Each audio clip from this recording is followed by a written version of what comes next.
आवाज आपकी, खबर हमारी। आप देख रहे हैं न्यूज 24 उल्लासनगर। उल्लासनगर महानगर पालिका प्रभाग क्रमांक 15 संतोष नगर में विधायक गणपत गायकवाड़ द्वारा दी गई 50 लाख की निधि से उद्यान बनाया जाएगा, जिसका भूमि पूजन सुलभा गायकवाड़ के हाथों आज किया गया। सुलभा गायकवाड़ ने बताया कि संतोष नगर में बहुत सालों से ये जमीन उद्यान के लिए थी। क्षेत्र के नागरिकों द्वारा उद्यान बनाने की मांग लगातार विधायक से की जा रही थी।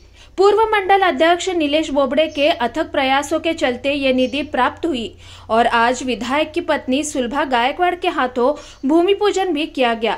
जल्द ही क्षेत्र के नागरिकों के लिए यहां पर अब सुंदर गार्डन ओपन हो जाएगा, जहां बच्चों के मनोरंजन के लिए खेल कूद का उपकरण लगाए जाएंगे। गेल्या 3 ते 4 वर्षापासून या विषयाचा पाठपुरावा, या गार्डन साठी पाठपुरावा मी आमदार गणपत गायकवाड़ यांच्याकडे करत होतो। आमदार साहेबांनी 2022-23 मध्ये मला निधी उपलब्ध केला राज्य शासनाचा। त्यामार्फत वर्षानुवर्ष 30 ते 40 वर्षापासून इकडे एका बलाढ्य नगरसेवकाचं राज्य आहे।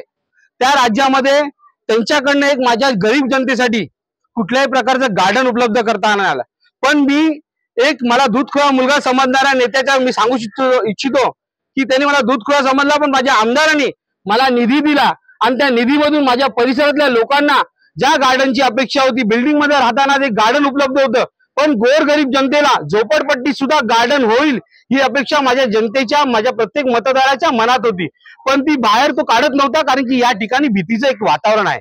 त्या भीतीच्या वातावरणातून बाहेर निघत आज या ठिकाणी तुम्हाला दिसत असेल स्थानिक लोक खूप कमी असतील, पण मला आतून प्रत्येक व्यक्तीचा सपोर्ट आहे। प्रत्येक व्यक्तीची अपेक्षा होती या ठिकाणी गार्डन बनावं, पण व्यक्ती तयार समोर यायला नव्हती।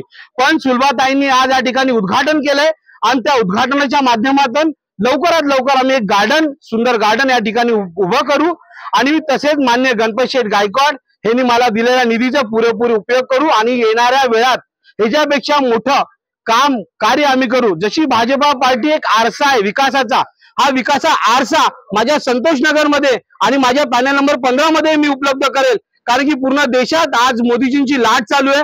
400 चा नारा दिलाय। सुलभाताई हा नारा घेऊन पुढे चाललेत आणि आम्ही सर्व महिला मोर्चा, आमचे युवा मोर्चा आणि आम्ही सर्व भाजपा कार्यकर्ता, नगरसेवक, पदाधिकारी त्यांच्या सोबत आहे। येणाऱ्या काळात आम्ही हा लढा पूर्ण करू आणि हा कमळाच्या चिन्हावरती येणारा कॅन्डिडेट हा आमचा खासदार असेल ही मी सांगू इच्छितो। जय हिंद, जय महाराष्ट्र।